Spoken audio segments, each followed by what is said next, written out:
with reflections and revelations on Shakespeare is a gathering in memoriam.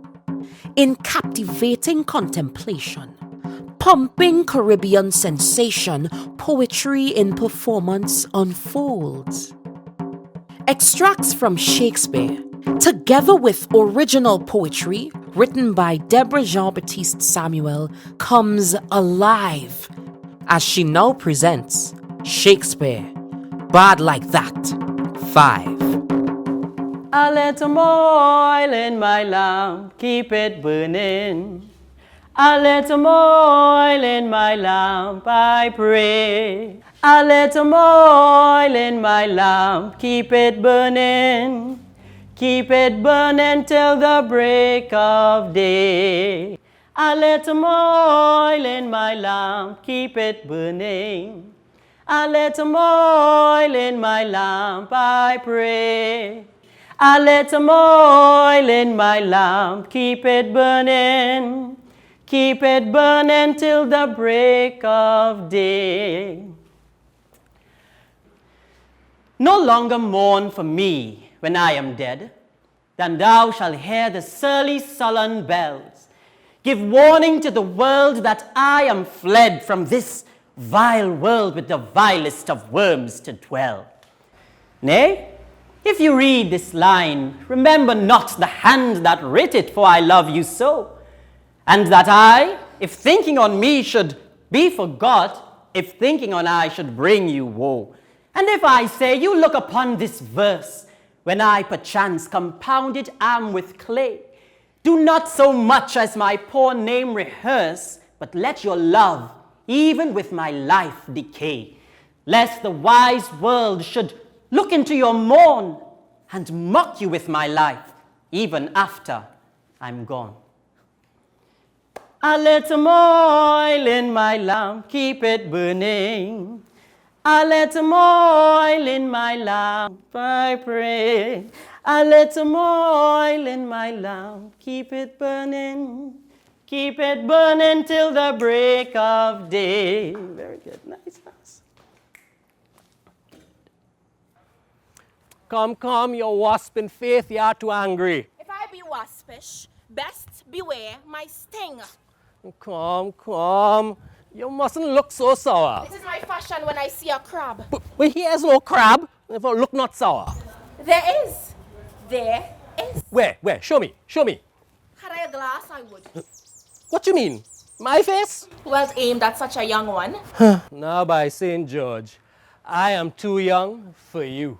Yet you are withered. 'Tis with cares. I care not. Nay, Kate, in sooth, you scape not so. I chafe you if I tarry. Let me go. No, not a whit. I find you passing gentle. 'Twas told me that you were rough and coy and sullen. Now I find the report a very liar. Thou art pleasant, gamesome, slow in speech, yet fresh as springtime flowers. Thou canst not look askance, nor bite thy lip as angry wenches will not. But thou with mildness entertainest thy wars, soft and affable.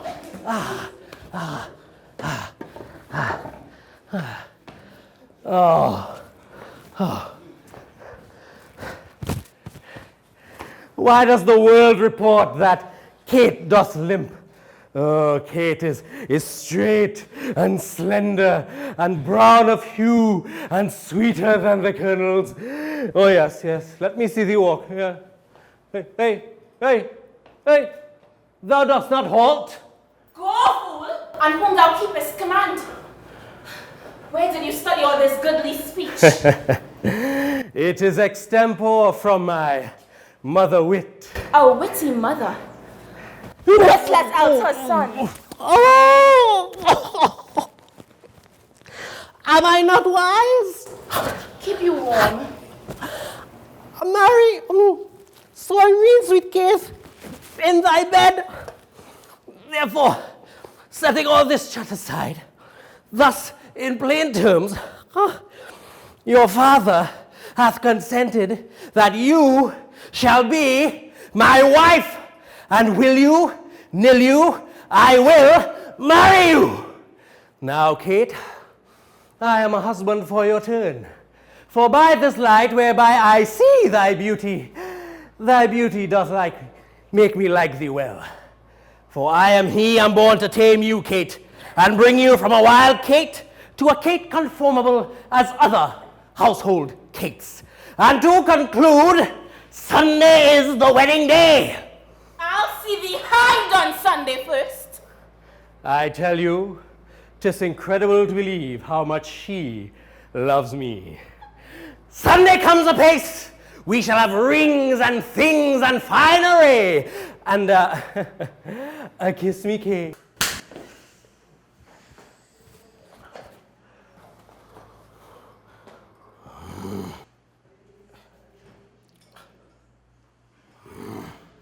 We'll be married on Sunday.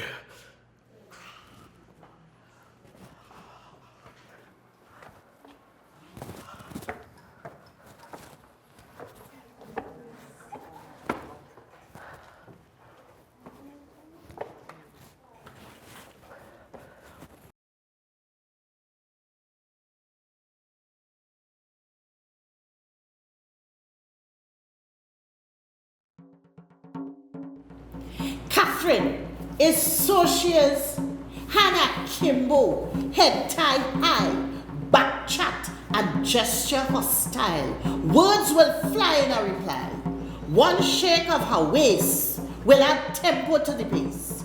If your name man, you better reconsider, because fury hot with this Amber Tyler. Amber Tyler is the woman's name. Is her behavior strong, resilient, bombastic, clever, mouth ready with peacock, proverb or song, but that is not an invitation for you to sing along. Staying silent in this case is wisdom. Yours is no match for Talawa rhythm. Catherine never asked to be married. Such a man should eat the bread the devil need. She will fuss, she will cuss, all raucous, and a quarrel in venom tone proves tortuous. Well, who's so fast and out of place to suggest Catherine is to put on wedding dress? Her father had to be under stress and delirious, like Hortenso, he prayed. For all such devils, deliver us.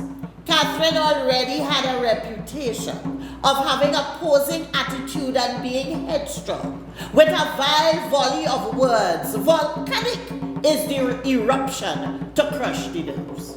A man needs to approach with caution, because Catherine will knock him down, turn his force to flaccid. They think womanly while wicked, but Amber Tyler will protect herself from stupid. This is no morning rose washed with dew. She is straight, she is slender, brown in hue, waspish, so best beware her sting. Her threat is not idle, but sobering. He states, thou must be married to no man but me. Petruchio is setting his trap for misery. He was better off giving a soliloquy. He should be talking to himself with that mistake. You do not dictate, speculate, pontificate like macho man where she does not contemplate. She was not consulted. She did not consent. Certainly not to this half-lunatic. She must have her spirit to resist. This marriage has been reduced to payment. So, to hell with it. Every last cent. He has plans with wedding dates set, and every aspect she rejects. Rings and things and finery, let him come. She will make of him public display. One slap, night will meet day. One day, come or day. He came to the wedding dressed like a rogue, married, and then they were off to his home to begin a process of starvation and frustration. Don't play with a woman and her appetite. Petruchio was cruel outright, saying the meat was burned, so they had to starve. Then throwing off the bedsheet covers with harsh remarks. No food, no sleep is torture camp, but such a woman will plan. soon pretending to agree that everything he said was right. She was mastering the game of playing dead to catch Kobo alive. If he says the moon, leave it so. If he says the sun, enjoy the glow. But when he wants to make spectacle that he is in control, Grandpa smoke his pipe. Leave him alone. One day, Congo take. The weight of that truth and silence poetry. He proves to be difficult at terror at your home, but want to fool the neighbors. Give him kiss on public road. Abba Tyler smile. But not all skin teeth is laugh. He is warned to sleep with his eye open half. She can speak the language he wants to hear in a way that he does not deserve the snare, but pay attention to the guile and the smile of Amber Tyler. The storm is right there. You only see in the calm before. Any verbose is harm, not charm. She has won the war.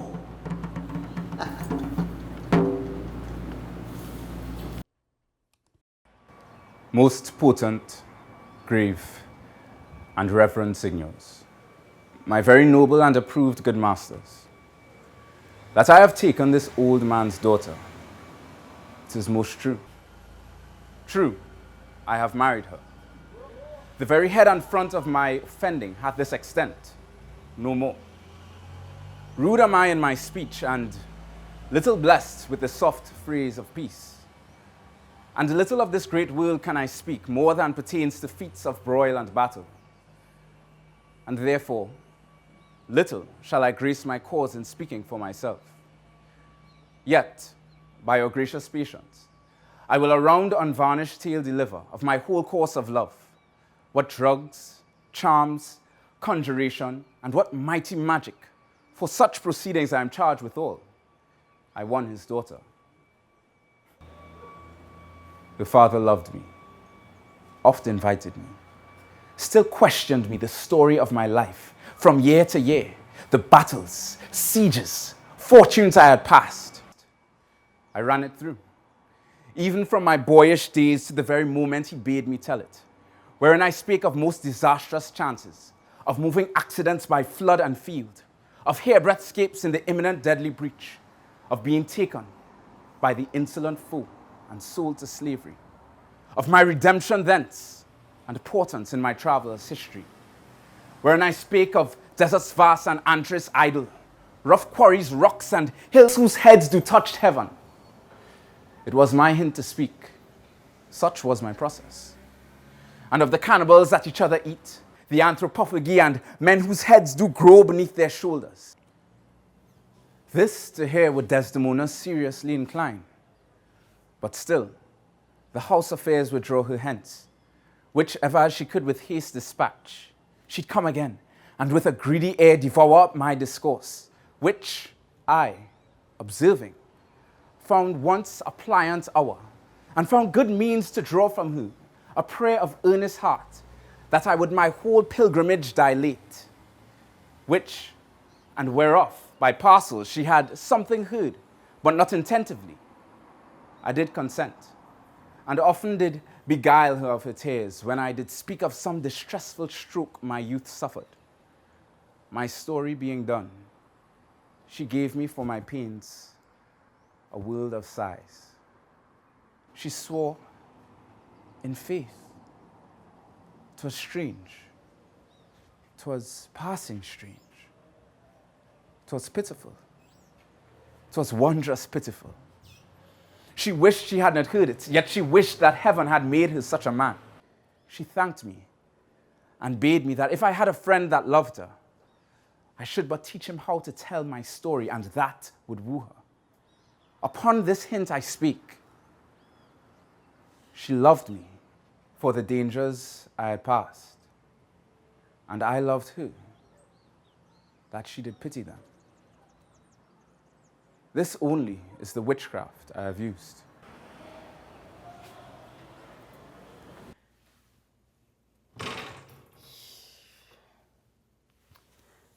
Black man vocal.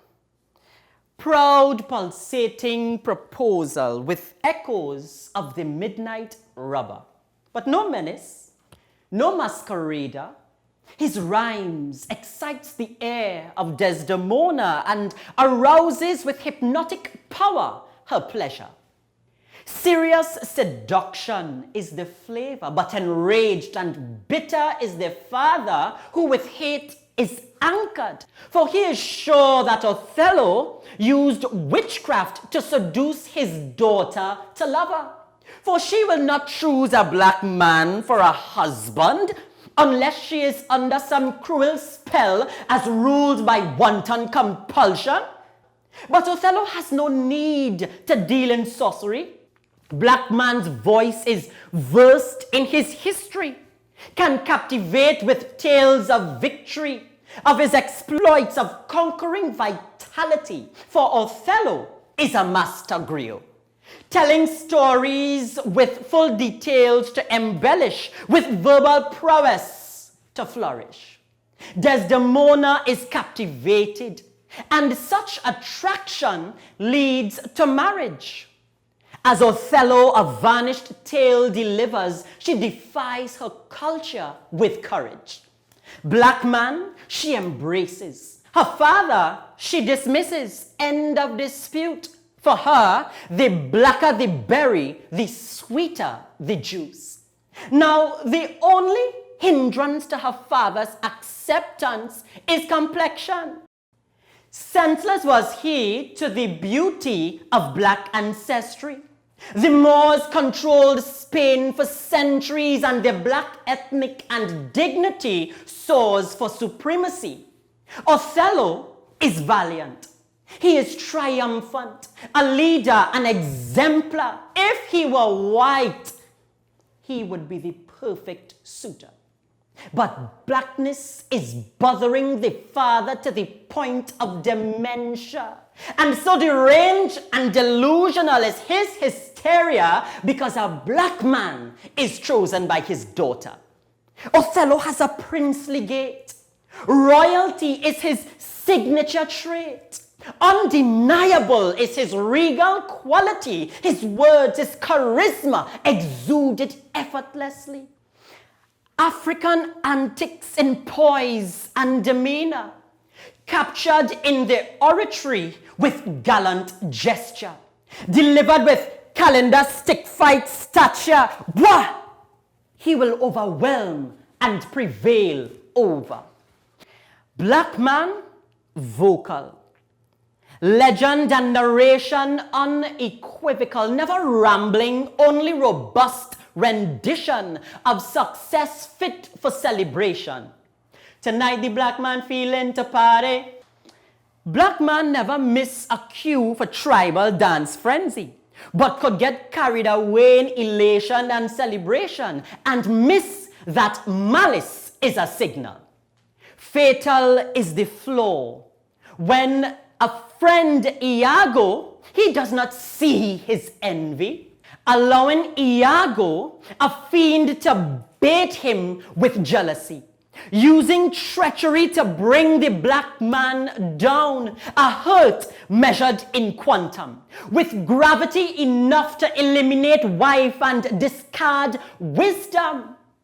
The savagery in that was not black, it was a travesty, an atrocity, an absurdity, and allows Iago, a spider, to spin his web so subtle, having Othello's marriage, his name, his fame, an irrevocable crumble.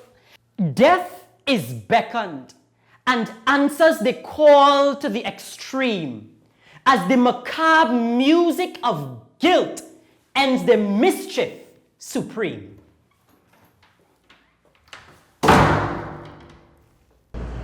It is too true and evil. Gone she is.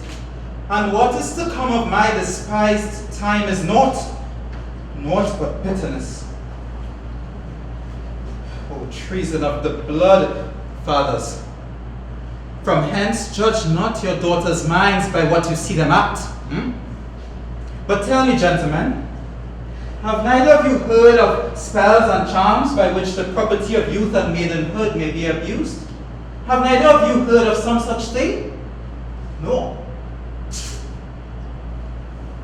But damned villain Othello, where has he stored my daughter? Damned as he is, he has enchanted her. For I will refer me to all things of sense. If Desdemona in chains of magic were not bound, whether a maid so fair and tender, so opposed to marriage that she shunned the wealthy curled darlings of our nation, would ever incur general mock and run from her guardage to the sooty bosom of such a thing as Othello? To fear, not to delight. Judge me the world, if it is not gross and sense that Othello has practiced on her with spells and charms at Wiccan's motion. I'll have it disputed on. It is probable and palpable to thinking, yes, Desdemona was a maiden never bold, of spirit so still and quiet that her very motion blushed at itself. And she, in spite of this, in spite of nature, country, credit, everything, to fall in love with what she feared to look on? It is a judgment maimed and most imperfect, that will profess perfection so could err against all rules of nature, and must be driven to find out practices of cunning hell why this should be. I therefore vouch again, gentlemen, that with some mixture powerful over the blood, or some dram, yes, some dram conjured to this effect, Othello wrought upon my Desdemona.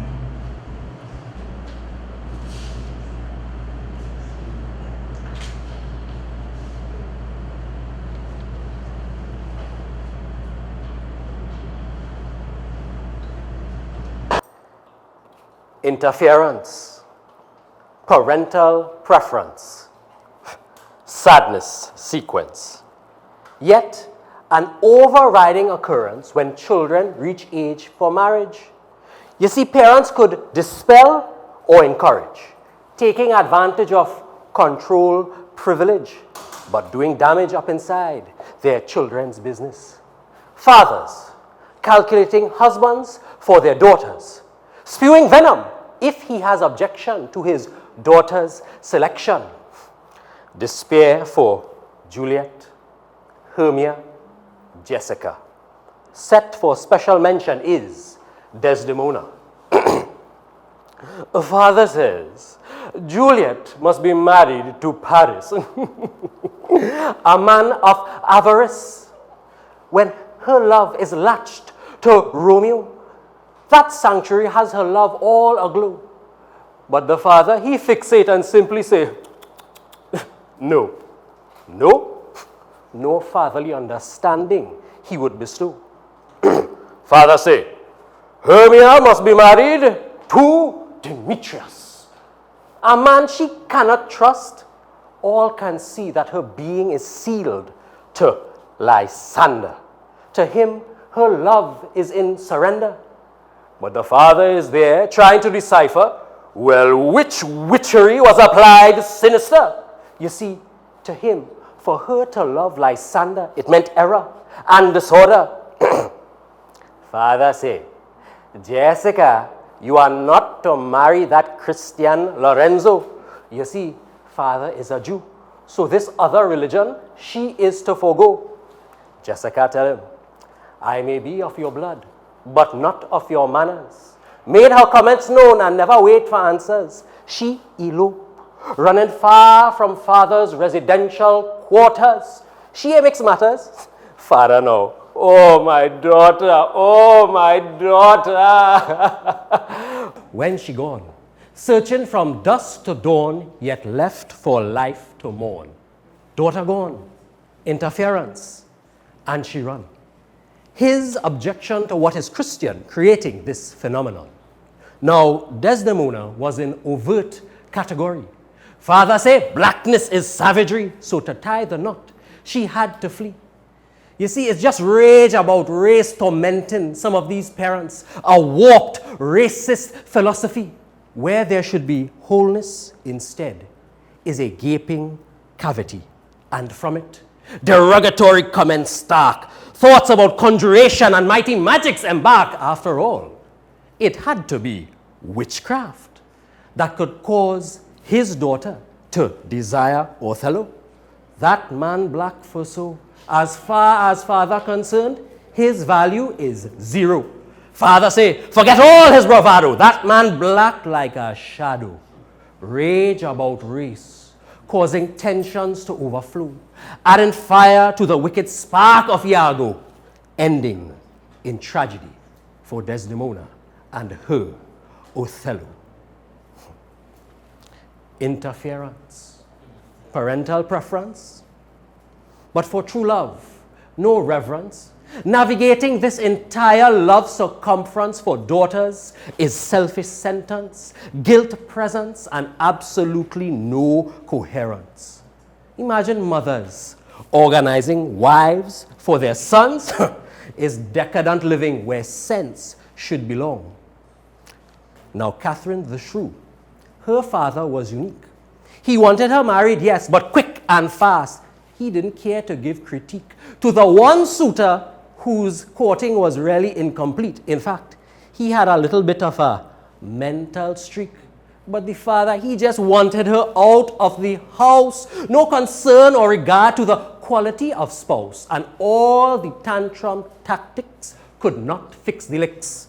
Was fire with fire, hostility, no bliss, resulting in negotiation antics, parading as marriage.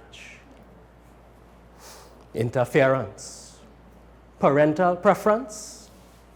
The child suffers in silence, unable to understand the extent of the disturbance.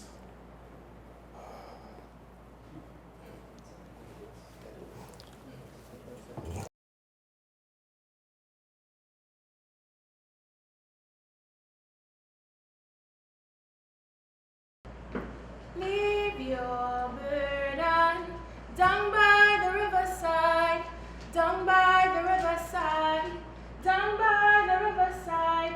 Leave your burden down by the riverside. Carry them no more. I said to carry them no more. Carry them no more. Carry them no more. Carry them no more. Carry them no more. Carry them no more. Leave your burden down by the riverside, down by the riverside, down by the riverside. Leave your burden down by the riverside. Carry them no more. I said to carry them no more. Carry them no more. Carry them no more. Carry them no more. Carry them no more. Carry them no more.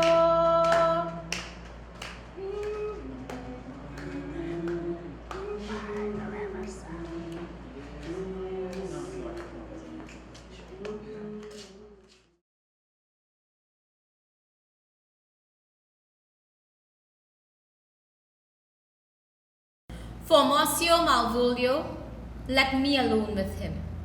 If I do not gull him into knavehood and make him a common recreation, do not think I have wit enough to lie straight on my bed. I know I can do it. Marry, sir, sometimes he is a kind of Puritan. The devil a Puritan that he is, and nothing but a time pleaser, an affectioned donkey that can't state without wit.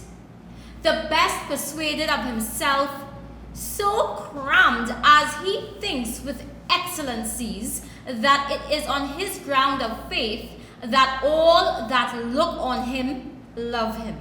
And it is in this vice in him shall my revenge find notable cause to work.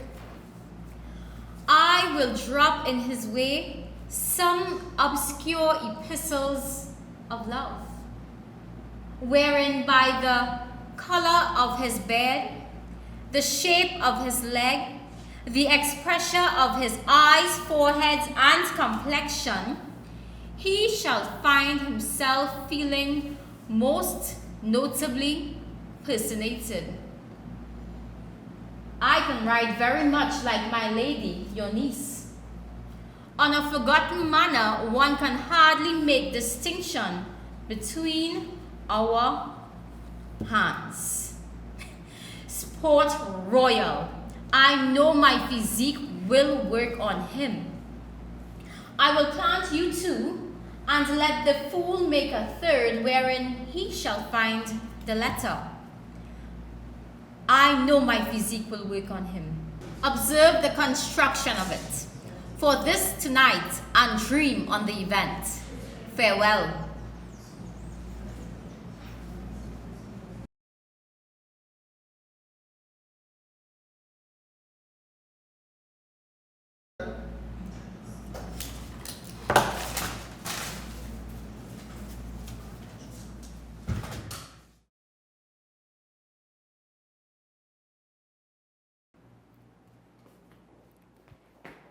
Smart, saucy, sultry, sensations all rife.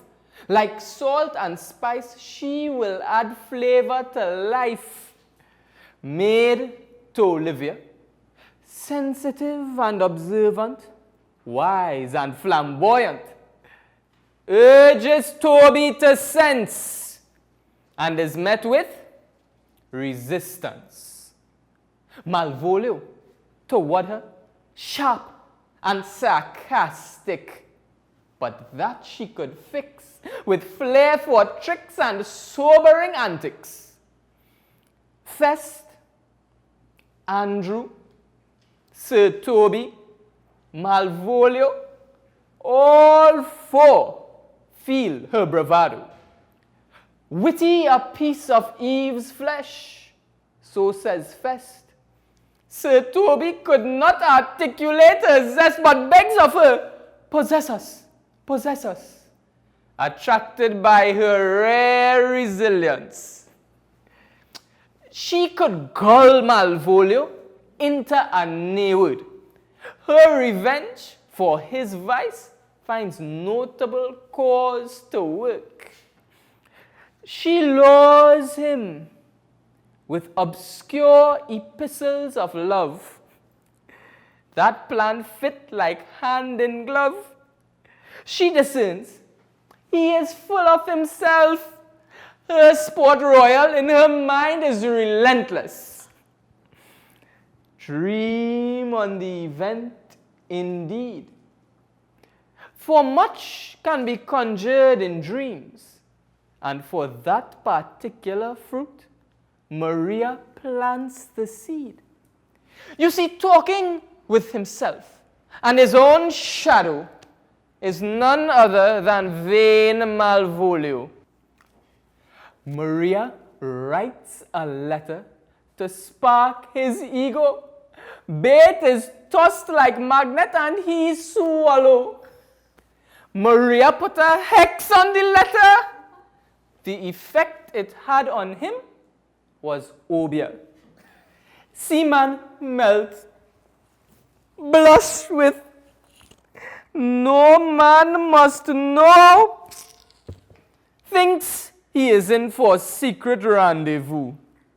Maria dressed him a dish of poison, and he ate every morsel she seasoned.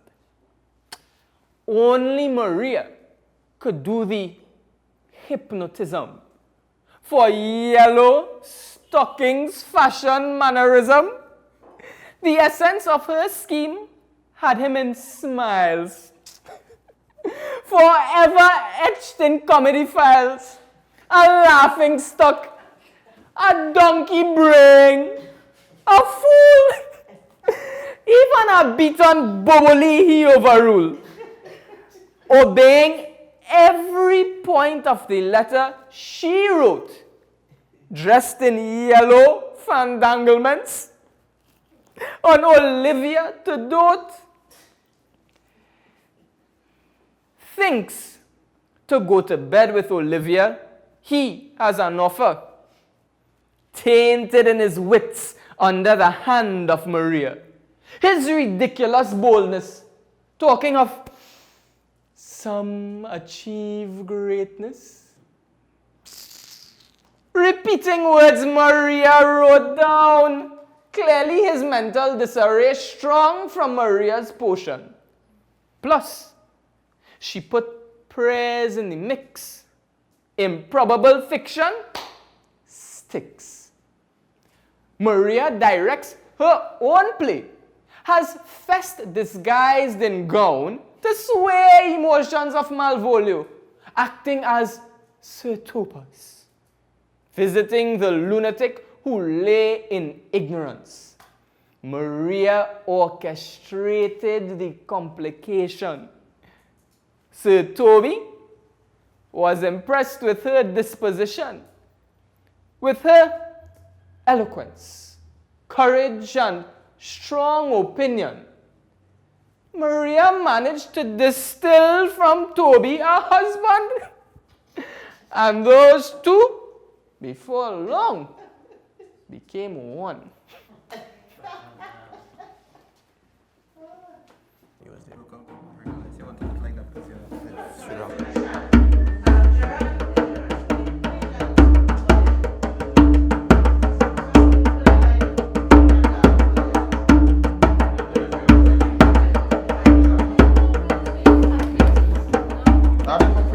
What a plague means my niece, to take the death of her brother thus.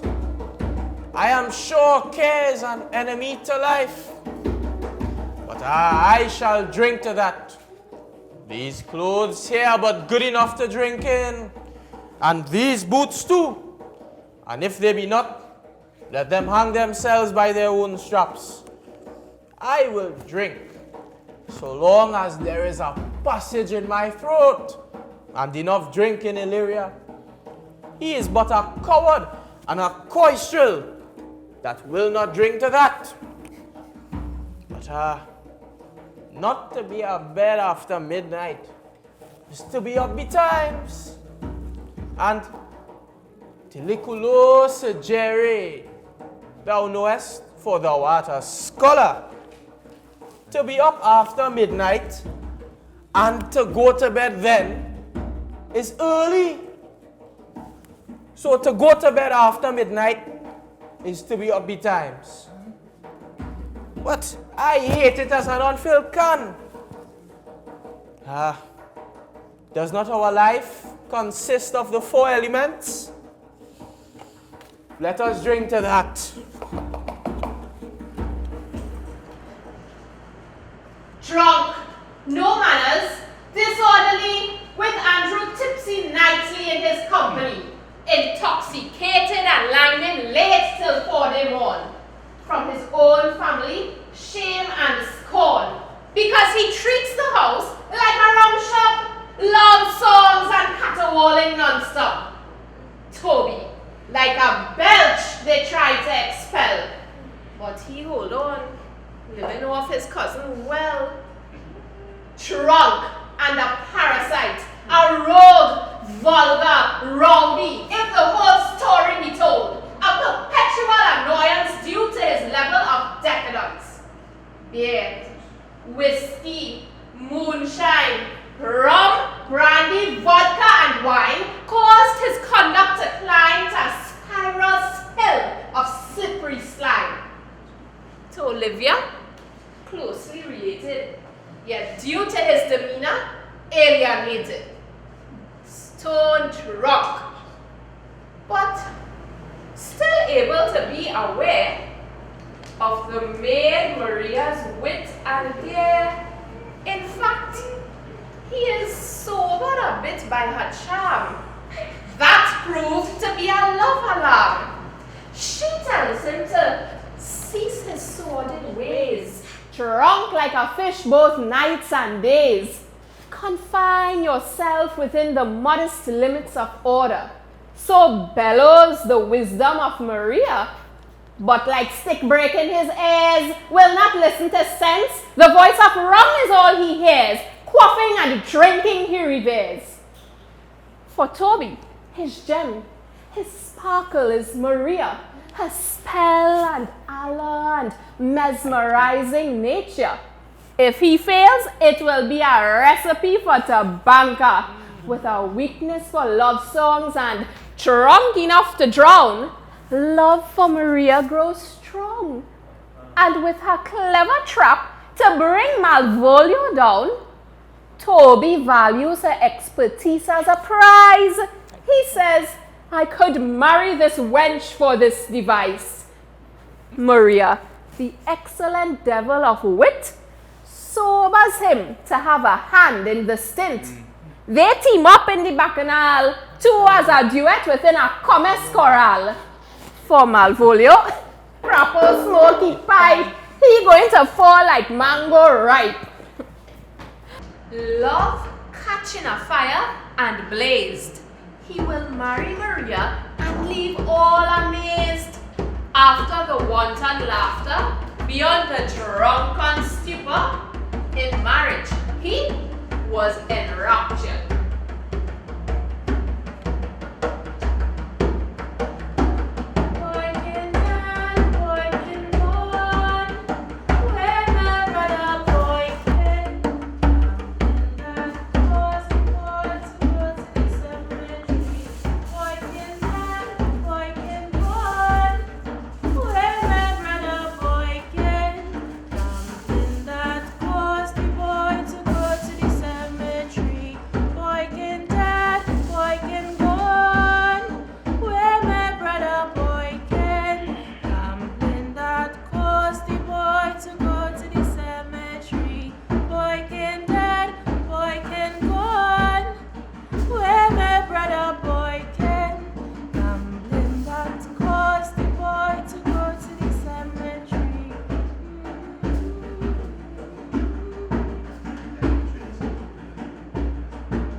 Powerful vibe to guide and forewarn.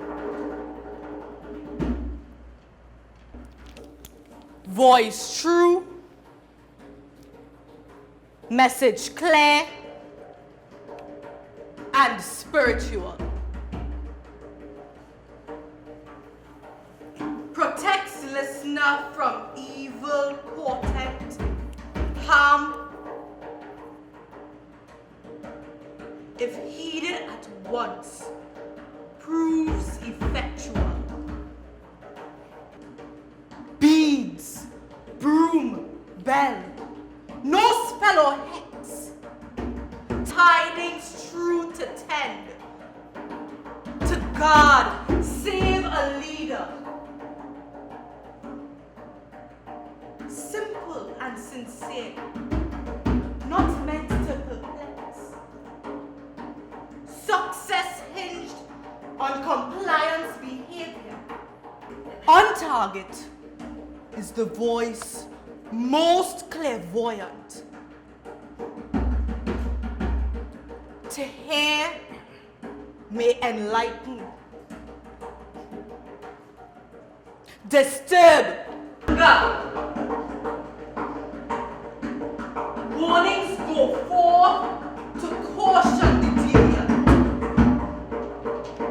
Force of foretelling hangs on the listener. Ring that bell. the message clear. Ring! Shout! Sing! And deliver without fear. None of my lords ring? Why, he sent her none. I am the man, if it be so as it is, poor lady. Skies, I see thou art a wickedness wherein the pregnant enemy does much. How easy is it for the proper faults in women's waxen hearts to set their forms? Alas, our frailty is the cause, not we. For such as we are made of, such we be. How will this fudge? My master loves her dearly.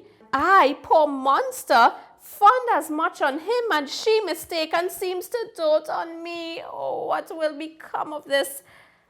As I am a man, my state is desperate for my master's love. As I am a woman now, alas the day, what thriftless sigh shall poor Olivia breathe? Oh, time, thou must untangle this. Not I. It is too hard a knot for me to untie.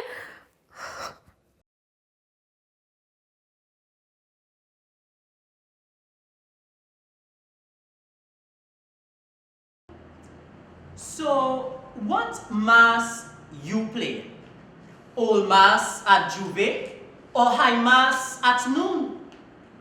Mud mass, characters, feathers, or satin pantaloon. Jab jab, borokit, damlore, baby doll. Carnival champions are we. Never bashful for depiction and revelry. We triumph in impersonation, and costume creation is our signature identification. So, what mass you play? Disguise from Viola to Cesario, dress and gender overthrow. In a move from nobility to messenger, as if it's natural behavior. Caribbean people have that ability to transform according to situation quickly. Slaves had obedience as pretense, while glowing with the radiance of liberating themselves. So Viola, as Cesario, is now doing the duty of feigning identity. We as Caribbean people learn that through ancestry. We are from royal tribes of West Africa, yet going along with a charade that we are servant and messenger. We could disguise and ride the lies and do it so well, Massa never realized. Viola, masquerading before her master or senior. He named Duke, but like he duped, he don't know. Before him, he sees a courier, running errands humbly. She had him fooled completely. No gait, voice, no appearance was Viola to falter. She had the role and knew how to deliver. We know how to pose with grandeur. That ethic is bound in masked complexity, survival strategy. Disguise does save lives. A portrayal used wisely, looking like vassal, wearing oversized dungarees. Underneath is the woman he is going to marry. Massa in for a surprise. Wait until she opens his eyes. Already he is amazed that a messenger could have such a fine mind, able to understand, engage in conversation, and empathize. Yes, the one called slave always had sound intelligence and could engage Massa's heart with sense, sensitivity, and sentence. Altering appearance to conceal true self. on parade as an other with stunning evidence, disguised under the guise of normalcy, playing the mass effectively. Viola, under veil of Cesario, never loses her inner character. Just as Mulatto and Quadroon could play white with fervor, but well know the blackness run thicker than water, black in their skin and legacy culture. So play a mass. We know your true nature, disguised to survive, and when the time is right, uncover. Remove mask. Reveal presence. Release beauty in abundance. So what mass you play? Now my charms are all overthrown, and what strength I have is my own, which is most faint. Now 'tis true I must be here confined by you, or sent to Naples, let me not, since I have my dukedom got. Pardon the deceiver dwell in this island by your spell, but release me from my band with the help of your good hands.